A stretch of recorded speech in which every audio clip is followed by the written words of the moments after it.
Chair recognizes Mr. Barr. Thank you, Mr. Chairman. Ambassador Khalilzad, thank you for coming back before our committee. And in 2021, the last time you were before this committee, before the withdrawal, I asked you if President Ghani and Chairman Abdullah had any predictions about the outcome of a planned U.S. withdrawal in Afghanistan, having met both gentlemen when I visited Afghanistan in 2015.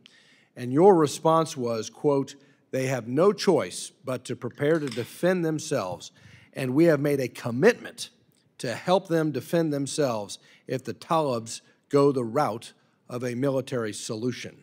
Ambassador Khalilzad, did the United States stick to our commitment to help the Afghan government when the Taliban took a military solution in Afghanistan?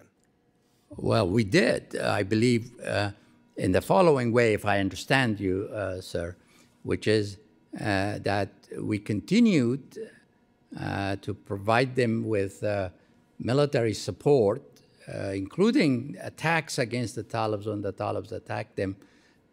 But once the government had disintegrated with the departure of President Ghani, then, of course,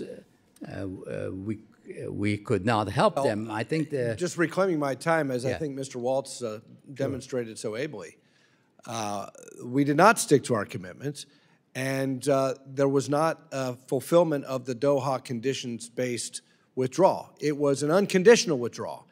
And so from that standpoint, I don't think that the United States stuck to our commitment to help the Afghan government when the Taliban was clearly making progress throughout the country.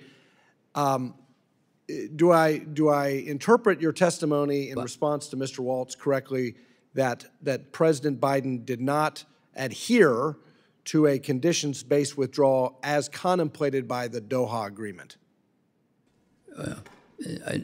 No. The Doha Agreement, the conditions were, one, that there would be no attacks on the U.S. withdrawing forces, that we could come to the assistance of the Afghan government, that there would be inter-Afghan negotiations, and that there would be no allowing of terrorists. But whether to make withdrawal conditional on a ceasefire, that the two Afghan sides don't fight each other, and that there be a political agreement, those were not explicit conditions. Well, this was clearly an abandonment of the conditions-based approach. Yeah, but the agreement was condition-based. But which conditions? That's what I hear you. It was an unconditional retreat, the way I see it. In 2021, also before the withdrawal, I asked you whether it would be a strategic mistake to abandon Bagram, and I'm paraphrasing you, but you basically referred me to the Defense Department on that question. Sure. Ambassador, the withdrawal from Afghanistan gave up U.S. control of the only U.S. air base in the country that shares a land border with China. Right. Can you give us a readout on what the status is of Bagram? Who is in control of it now, and have you seen any Chinese interest in that base? Yeah.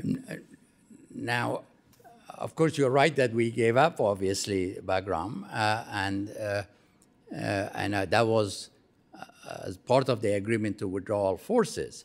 But as far as what's happening there now, I'm not in a good position. You should ask the intel community to brief you. But I wouldn't be surprised if the Chinese were interested in it. But I have no data or a fact to give you on that. Have you seen any increase in Chinese investment in Afghanistan since the United States left? There are indications, clearly, from what I read in the media, of Chinese interest in Afghanistan and activities, yes.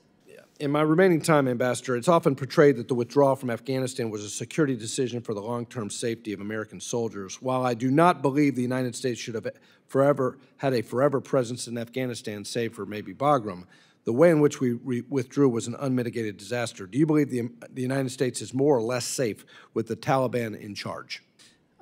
I believe that the withdrawal was because of the costs and a perception that we weren't succeeding, that it was costing too much, the world had changed, and we needed to adjust. But certainly, in terms of terrorism, it would have, being there gave us certain advantages, being in Afghanistan, rather than not being in Afghanistan.